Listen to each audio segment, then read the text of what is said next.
don't attract bad things.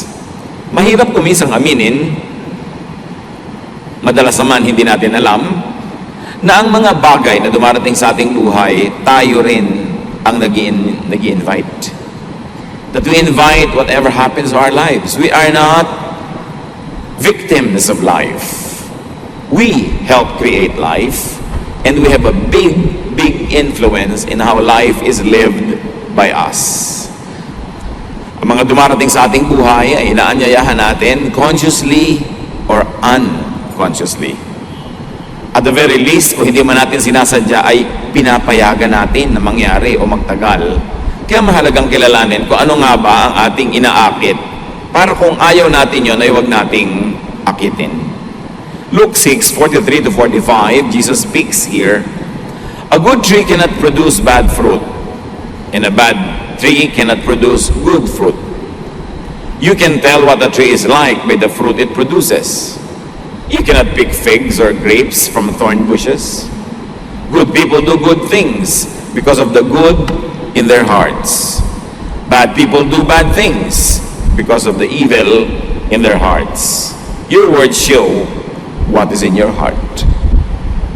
Isang matagal, matanda, nakatotohanan na, wala nang bago, dahil alam na natin ito. Sabi ng Panginoon, ang puno nakikilala sa bunga. Kung mabuti ang puno, natural mabuti ang bunga. At kung masama ang puno, masama ang bunga. Huwag kayong padaya sa itsura ng sanga, itsura ng dahon, sa bunga, nagkakakilanlan. So ano ang bunga ng buhay natin? Ano ang bunga ng ating mga pagsisikap? Kung mabuti ang pagsisikap, dapat mabuti ang bunga. Ano ang bunga ng ating mga pag-aaral, ng ating mga ginagawa? Mabuti ba o hindi pa mabuti? Ayaw ba natin o hindi natin gusto ang ganong mga bagay? Some people attract problems. Mga problema, mga suliranin. Nagtataka pa sila kung bakit lagi silang may problema at pabalik-balik yung mga problema nila. Kaya mahalagang maintindihan natin that we attract even our problems. Some people bring trouble to themselves, to others, to God. Even when we keep on asking God to do what is against God's will. 2 Samuel 11:3-4. Samuel happened to see her, and he sent one of his servants to find out who she was. Or David happened to see her. The servant came back and told David, "Her name is Bathsheba. She is the daughter of Eliam, and she is the wife of Uriah the Hittite." David sent some messengers to bring her to his palace. She came to him, and he slept with her. A short episode in the life of David that tells us how somebody else's wife ended up in his bed. Nakita niya ang babaeng ito naliligo sa kanyang bubungan at ipinakuha ng hari dahil yung asawa sundalo na nasa duty out of town. So ang daming problemang ibinigay ito sa buhay nilang dalawa. And who invited the problem into their lives? Sila rin. Si David, ang dami naging problema dahil una, inimbita niya itong babaeng ito sa kanyang bahay na hindi naman niya asawa. Ito naman babaeng ito nagka-problema dahil maliligo lang, yung pasakitan ng iba, sa bubungan pa. Hari tuloy ang nagpakuha sa kanya, ano magagawa niya? Malay naman natin kung gusto rin nga niya. Pero nagkaroon sila ng problema, walang umimbento nun, sila din. Marami sa mga problema natin, ganon. Kung hindi man tayo ang diretsyo umimbento ng problema, yung problema ay inimbento ng somebody close to us na siyempre madadamay tayo. Some people attract betrayal. Si Samson, ang laki-laking tao, ang lakas-lakas na tao, napagtaksila ni Delilah. Samson's strength is overcome by his weakness for women who betray him. Bawat kasi bagay may katapat. So kung may lakas ka, meron kang hina. So yung kahinaan mo, binabantayan mo dapat dahil yun ang katumbas ng iyong lakas. And the strength of Samson would only be defeated by his weakness for women. Judges 14:6-7. But the Lord's Spirit took control of Samson, and with his bare hands he tore the lion apart. As as though it had been a young goat. His parents didn't know what he had done, and he didn't tell them. When they got to Timnah, Samson talked to the woman, and she was sure she was the one for him. So kung gaano kalakas si Samson na kaya niyang wasakin ang buong katawan ng isang leon na parang isang batang-batang kambing pa lang, ganoon naman ang kahinaan niya pag dumating na sa usapan sa babae. At napakadalas niyang na-in-love sa kanyang maiksing buhay. Judges 14:16-17, Samson's bride went to him and started crying in his arms. "You must really hate me," she sobbed. "If you loved me at all, you would have told me the answer to your riddle." "But I haven't even told my parents the answer," Samson replied. "Why should I tell you?" For the entire 7 days of the party, she had been whining and trying to get the answer from him. But that 7 days, she put so much pressure on Samson that he finally gave in and told her the answer. She went straight to the young men and told them. So, uso sa kanila doon, bugtungan, palaisipan. At napakahirap ng bugtong ni Samson. Kinailangan ngayong malaman ng mga kalaban niya kung ano yung sagot. Itong babaeng ito ang ginamit. Nagmungoy-ngoy ang babae, nanuyo ng nanuyo, nagdabog-dabog, lahat ng tricks in the books ginamit niya. And finally, on the 7th day, nakuha niya rin yung sagot. Si Samson na hindi kinakatakutan yung leon, nauto ng babaeng ito. Gullibility attracts betrayal.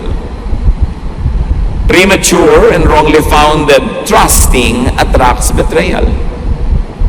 Marami po nagtatanong sa akin sa Facebook, bakit kaya lagi na lamang po ako naloloko ng mga lalaki? Nagpapaloko ka, pamangkin. Yun lang yun. Walang ibang sagot. Huwag mong sisihin ang lola mo, huwag mong sisihin yung mga lalaki. Siyempre, lahat ng kayang lokohin yan, lolokohin. Nasa iyo na kung papaloko ka. Huwag ka magtaka. Pag paulit-ulit ang problema, ikaw ang gumagawa nun. Masakit aminin, pero habang hindi yan hinaharap at inaamin, hindi mo malulutas ang problema mo. Magpapaulit-ulit. Bakit po kaya lagi na lang kaming nalulugi sa negosyo? Kahit anong simula namin, nalulugi. Look at your techniques, look at your ways. Mapagtiwala kayo sa mga umuutang na hindi magbabayad, mapagtiwala kayo sa mga empleyado magnanakaw. In other words, hindi pa dapat magtiwala, nagtitiwala ka na. Nadadaya ka tuloy. Some people attract loss. Kahit anong gawin nila, lugi ang ending. Lagi silang nawawalan, natatalo, nadadaya. Some people attract misfortune or failure. To the servant who was given 1 talent, sa kwento ng Panginoong Jesus, mayroong servant na binigyan ng 5 talents, mayroong binigyan ng 1 talent or 5 certain unit of money, at dito sa isa, 1 unit lang, konti, nabawi pa yon. Matthew 25:26-27. The master of the servant told him, "You are lazy and good for nothing. You know that I harvest what I don't plant and gather crops where I haven't scattered seed. You could have at least put my money in the bank so I could have earned interest in it." So may pinagtiwalaan ng malaking kapital at may pinagtiwalaan ng konti. Yung konti na lang nga ang pinagkatiwala sa kanya, wala pa nangyari, hindi pa niya naparami, hindi niya napaunlad, binawi sa kanya, and he fell out of grace. So laziness, disloyalty, complaining against your master could actually be your loss. Bakit maraming empleyado nagrereklamo kahit alam po saan ako pumunta, natatanggal ako. Kahit alam saan ako pumasok, hindi ako napopromote. Tuwing may tanggalan, ako una sa listahan. Bakit? Ano yung daladala mo kahit sa kanamamasukan na nangyayari yun? Bakit lagi ikaw nalulugi, natatalo? There must be something about you, something about your behavior, your style, that attracts this kind of life and lifestyle, and even mga sabit sa buhay na ayaw mo. Now, there are some people who attract accidents. Pag may nahulog sa motorsiklo, siya na naman yun. Pag may bumangga, bidadrive, siya na naman yun nagdadrive. Pagka merong nawalan ng cellphone, siya na naman. 5 cellphone na nawawala. Promise, mawawala ika-6.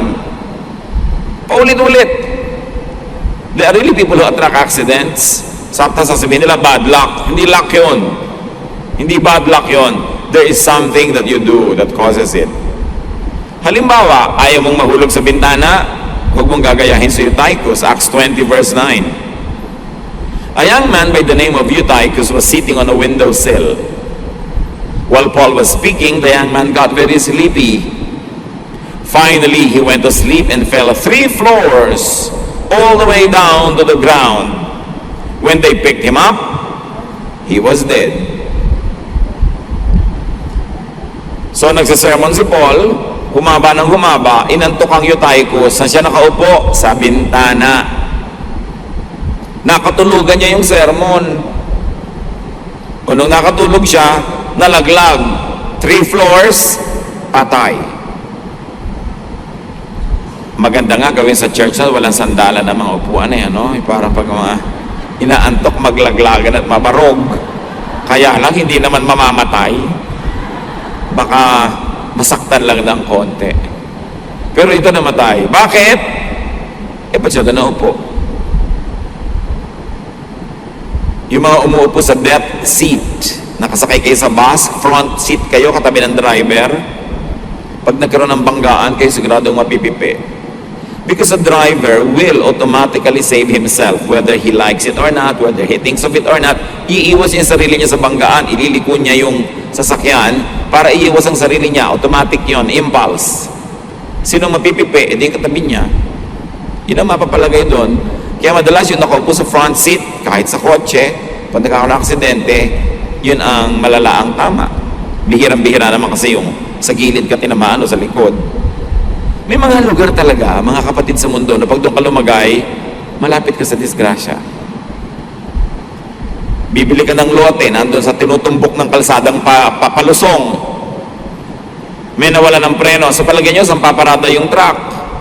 Hindi sa bahay mo, sa loob.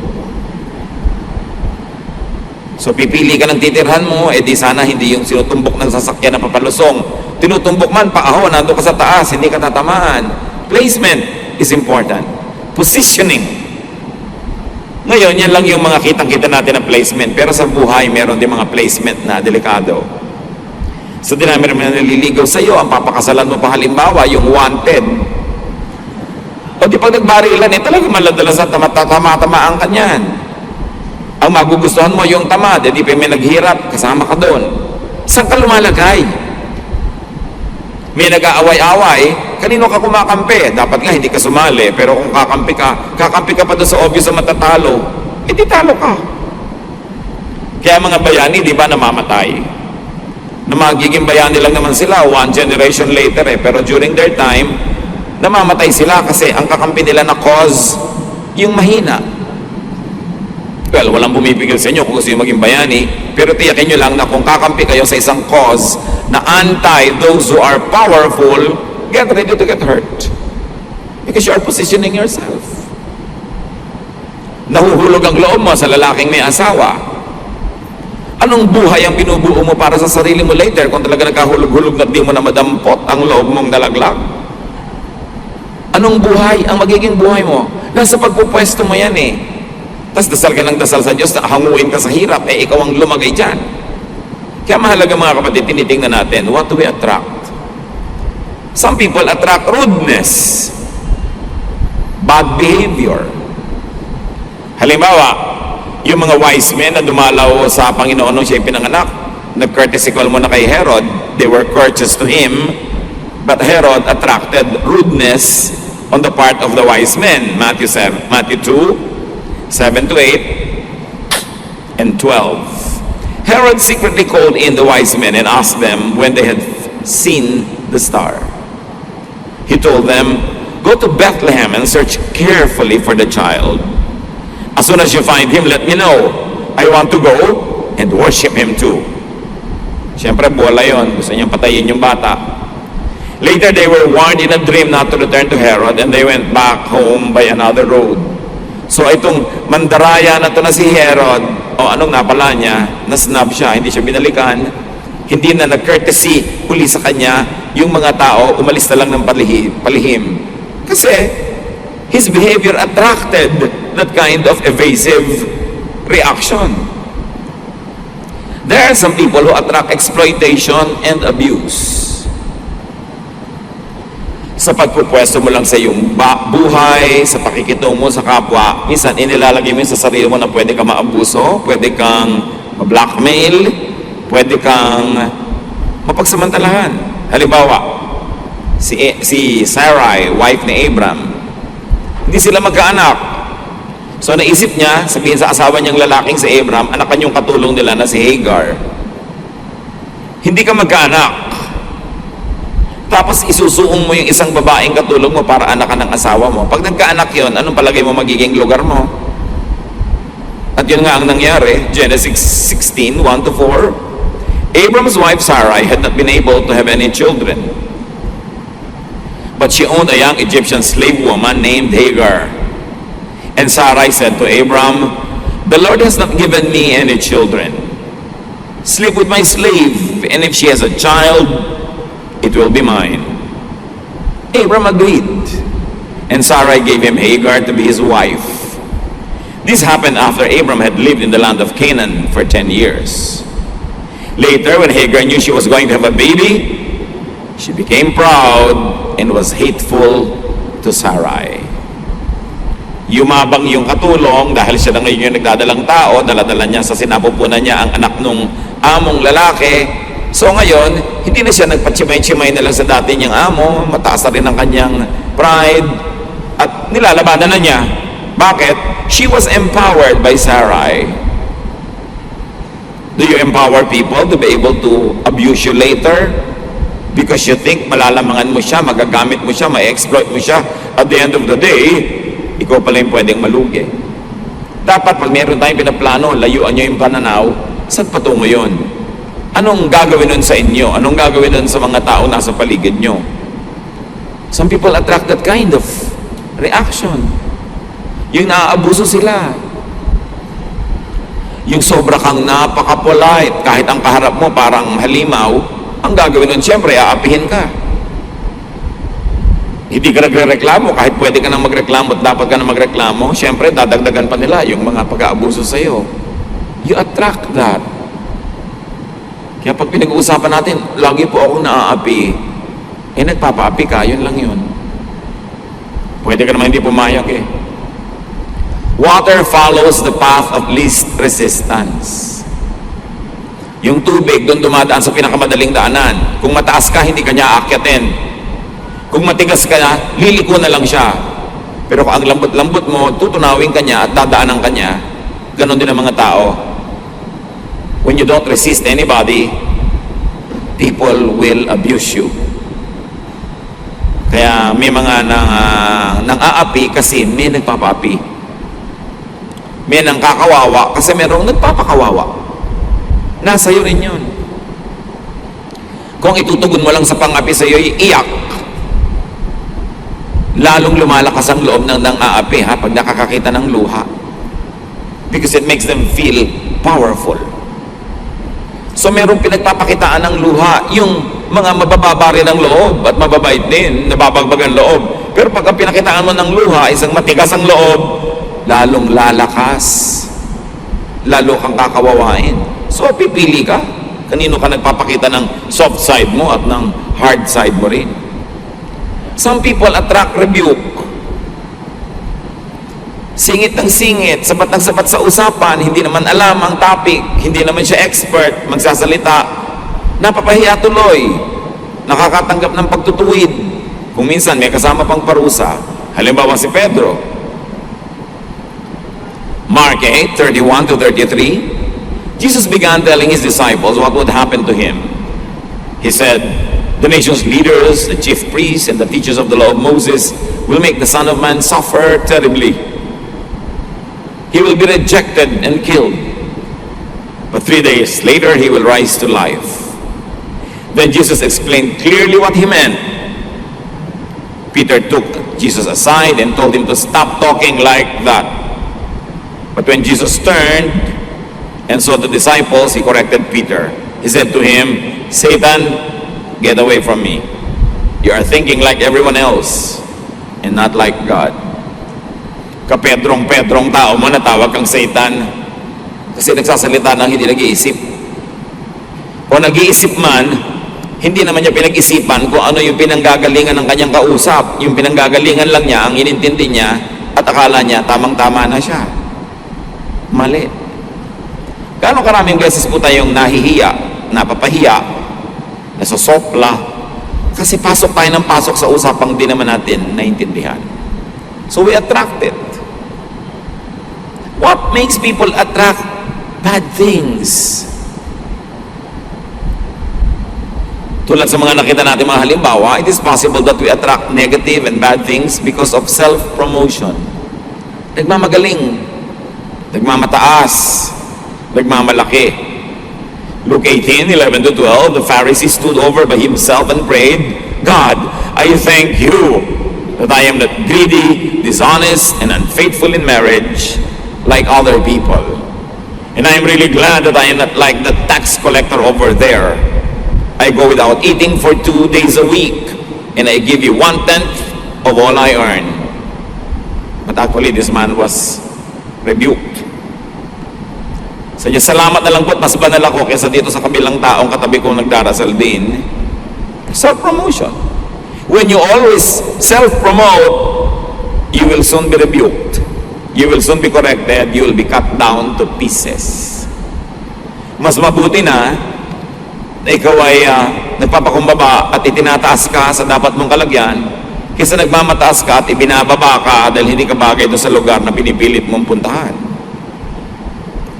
Pupunta ka sa isang handaan, uupo ka agad sa presidential table, tapos tatawagin ka ng usher, ililipat ka sa likod, sa malayo, yung pala doon ka dapat.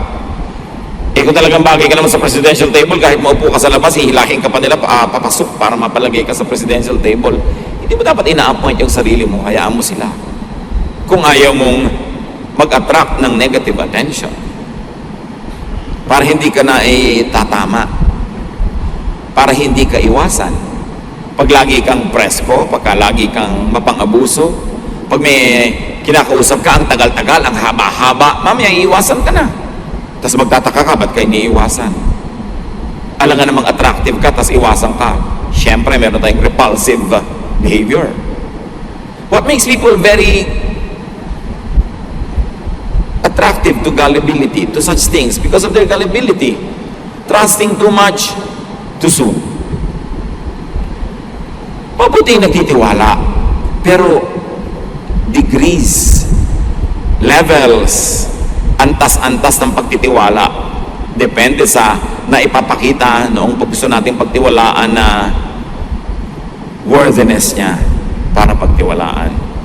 Katulad ni Samson, yung ba namang lihim niya na Diyos ang nagbigay, binisto-bisto niya kay Delilah. Yung babaeng pinag-usapan natin kanina, hindi si Delilah. Si Delilah was the next woman that was able to trick Samson. Alam natin na si Samson ay binigyan ng Diyos ng misyon, magiging bayani siya ng kanyang lahi para lumaban sa mga kapitbahay nila na sila isinakop. At kung ano man yun, ang lakas niya nasa kanyang mahabang buhok, hindi siya dapat magpagupit ng buhok. He was a Nazirite. Isa yun vow. Pagka ang bata nasa sinapupunan pa ng ina at sinabi ng Diyos na ito, instrumento ko tong lalaking batang ipapanganak na to, hindi siya ginugupitan ng buhok, mahaba yung buhok niya. Hindi siya umiinom ng alak, hindi siya gumagawa ng mga bagay na ginagawa ng mga makamundong tao dahil meron siyang mahalagang misyon. Si Samson, ganon. Si Delilah ngayon ay ginamit ng kanyang bayan, napaibig niya itong si Samson. Ang misyon niya, malaman kung ano ang lihim ng lakas ni Samson. Dahil si Samson kayang-kayang talunin kahit ang dami-daming kalaman. Judges 16, magmamaneho, hindi chinecheck ang sasakyan. Diba sabi nila, bago ka umalis, kailangan i-check mo yung blow bag, brakes, light, oil, gas, diba? Battery. Tanong pa yung G, may dalawa pang kasunod dyan. Diba? Dapat chinecheck mo yung sasakyan mo. Ngayon, kung ikaw meron akong kilalang tao, sasakay lang siya ng jeepney, tinitingnan niya muna yung mga gulong ng jeepney kung kalbo na. Siyempre, kung wala ng thread yung jeepney, masyadong kalbong-kalbo na yung gulong, chances are baka sumabog yung gulong. Kamakailan lang, may nabalitaan tayo, sumabog yung gulong, nagulog sa bangin yung sasakyan, ang dami namatay. So, mag-iingat ka. Kung hindi man sa kapabayaan mo, kapabayaan ng kapwa, huwag mo ilagay yung buhay mo sa kanilang mga kamay. Proverbs 14:17, fools have quick tempers, and no one likes you if you can't be trusted. So a quick temper, that is recklessness. Yung andali mo magalit, andali mo makipag-away, paano kung mainit din ang ulo na nakaaway mo at may baril siya, o may laseta, o may blade, napapahama ka. Hindi yan basta ginaganon-ganon lang. Hindi mo hawak ang kalooban ng iyong kapwa na akala mo laging makakaya mo siya. Esther 3:5, Haman was furious to learn that Mordecai refused to kneel down and honor him. And you know, this Haman planned a very complex plot para makipaghiganti siya kay Mordecai. Pero kabaligtaran ang nangyari, siya ang nabitay. He paid with his dear life for his recklessness in choosing his enemy. Alam nyo, you should choose your enemies. Una, dapat wala kang enemy. Pero let's say na hindi mo kaya yon at may enemy ka, don't choose an enemy that you cannot defeat. Huwag kang emosyonal. Pag matatalo ka rin lang, huwag ka naglumaban. Ba't ka lalaban ang hindi ka mananalo? Kaya akala ng iba, si Jose Rizal was anti-revolution at ayaw ng kalayaan galing sa Spain. Pero pag binasa mo yung manifesto niya nung nakakulong siya sa Fort Santiago at sumulat siya ng manifesto that the Spaniards think was condemning the revolution, it was not true. Sabi ni Rizal, walang kwenta ang himagsikang hindi maipagwawagi. So ibig sabihin, mananalo ba kayo? May armas ba kayo? Trained ba kayo? Kasi kung hindi, huwag muna. Mamatay lang kayo niyan. Tell me mga kapatid, bakit ka lalaban sa kaaway mo na talo ka? Dapat pag lumaban ka, panalo ka. Kung hindi ka mananalo, huwag kang lumaban. That's recklessness. You should take risks, but calculated risks. People invite recklessness, and people are reckless, that's why they invite disaster. Judges 11:10-31 and 34. He promised the Lord, if you let me defeat the Ammonites and come home safely, I will sacrifice to you whoever comes out to meet me first. Tingnan niyo itong magaling na lalaking ito. Humingi sa Diyos ng tagumpay laban sa mga kalaban, at pag daw siya'y nanalo at nakauwi ng buhay, sino man ang unang sumalubong sa kanya ay papatayin niya, iaalay niya sa Diyos. Kasi ang mga bahay nung araw, mga kapatid, ang silong, doon nakatira yung mga hayop. So pag yung amo ng bahay dumarating malayo pa lang, nag-uuna-unahan yung mga hayop sa pagsalubong. Mga kambing, mga tupa, sinasalubong nila yung may-ari ng bahay. Itong lalaking ito na nangako sa Diyos, sino man sorry, parusahan nyo nila ako kung dapat, pero huwag na lang po natin ituloy yung usapan. Pwede ka naman umatras, pwede naman, madali naman kausap ang Diyos, mabait ang Diyos, pero napatay yung batang yan, kawawa naman, because of a reckless father. How many lives of children are destroyed because their parents make reckless decisions? Hindi tama ang ginagawa at iniisip na papahamak ang mga bata. When Japheth returned to his home in Mizpah, the first one to meet him was his daughter. She was playing a tambourine and dancing to celebrate his victory, and she was his only child. Inosenteng bata na pahamak dahil sa pabayang ama. Padalos-dalos, hindi iniisip ang ginagawa o ipinapangako. Meron pa mga magulang na buntis pa lang, ipinapangako na, o sige, yung anak ko, papakasalan yung anak mo, ha? Yung hindi nila kasali sa usapan yung mga bata, tapos yung mga bata ang napapahamak sa mga ginagawa ng magulang nila ng mga pangako. So mahalaga, nag-iingat tayo. Alam niyo itong batang to, itong dalagita, pumunta sa mga kaibigan niyang babae, nanangis ng nanangis doon. Inisa-isa niyang puntahan, nag-iyakan sila ng nag-iyakan for a life that she would no longer be able to live. And then, she was sacrificed. Innocent people are sacrificed when we make reckless decisions and when we are reckless in our deeds. What makes people attract such things, negative things? Lack of self-respect. When you don't respect yourself, people won't respect you. It is as simple as that. You want people to respect you? Respect yourself. Have dignity. Do not covet what you do not have, and people will respect you. What else makes people attract negative things? Weakness, as we have seen.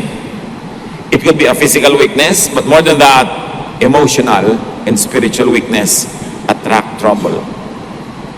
Malaki ang problema ng hindi nagpapakatatag. Ecclesiastes 4:1. I looked again and saw people being mistreated everywhere on earth. They were crying, but no one was there to offer comfort, and those who mistreated them were powerful. You see, being weak attracts aggression. Kahit sa international politics, pag mahina ka na bansa, pinipitik-pitik ka, binabatok-batukan ka ng mga kalaban mo, kasi kaya nila. Dapat malakas ka. Kung wala ka mang balak na mangapi, dapat malakas ka pa rin para hindi ka apihin. At kung gusto mo, ang lakas-lakas mo, maipagtanggol mo ang mga naaapi. Pero hindi virtue to be weak. You have to be strong. Not only physically and financially, but you've got to be strong-willed. Dapat buo ang loob. Matining ang loob para hindi ka inaapi-api ng kapwa. What makes people do bad things? Lack of discernment. Kakulangan ng pag-iisip, pakikiramdam, ano bang tama, anong mali. Proverbs 10:13, if you have good sense, it will show when you speak. But if you are stupid, you will be bitten with a stick. So ang kamangmangan ng kahangalan ay napaparusahan, kailangan ng tao nagpapakatalino. Being bad, being on the wrong and bad side attracts bad things. Pag may mga kilala kayo nag-aaway-away, don't take sides. And in fact, if you have to take sides, isipin mo, mapapahamak ba ako sa side na ito? Tama ba ito o mali? Talo ba ito o panalo? You can be neutral, it's always best. Pero wag laging sali ng sali sa mga gulo. Like things attract when it comes to this issue. So how can this be prevented? Paano natin maiiwasan, mga kapatid, na akitin ang mga di magagandang bagay? 1 Thessalonians 4:11-12, try your best to live quietly, to mind your own business, and to work hard just as we taught you to do. Then you will be respected by people who are not followers of the Lord. And you won't have, pag masipag ka, you work well, you work smart, you will attract good things in life. It is the rule of life. Proverbs 2:12, wisdom will protect you from evil schemes and from those liars. So again, pabalik-balik ang turo sa atin ng Bible, be wise. Don't be foolish. Foolishness attract poverty.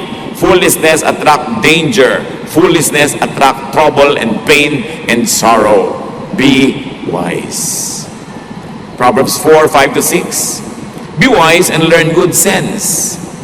Remember my teachings and do what I say. If you love wisdom and don't reject her, she will watch over you. Magpakatalino. Kung pabalik-balik po ang mga negative things happening in our lives, hindi yun malas. Yon ay manufactured by you. Whether you know it or not. Whether you agree or not. Hindi ka nilikha ng Diyos para ipaapi sa mga elements. Binigyan tayo ng will. Binigyan tayo ng kakayahan na piliin ang landas sa ating tatahakin. Most of the time, it is you who cause your own trouble. Or at least others cause it and you allow it to bother you. Or you are so close to people who create troubles that you cannot avoid na madamay. In that case, konting distansya, lumayo-layo ka. Pagka ang isang tao ay alam mong masasagasaan ng truck at siya ang nagpapasagasa mismo, ba't ka naman makikipag-holding hands? Hindi nasagasaan ka rin. Be wise. Know what you don't like. Know who you don't like. And don't attract them into your life. Don't invite them. Meron tayong kakayanan. Even the devil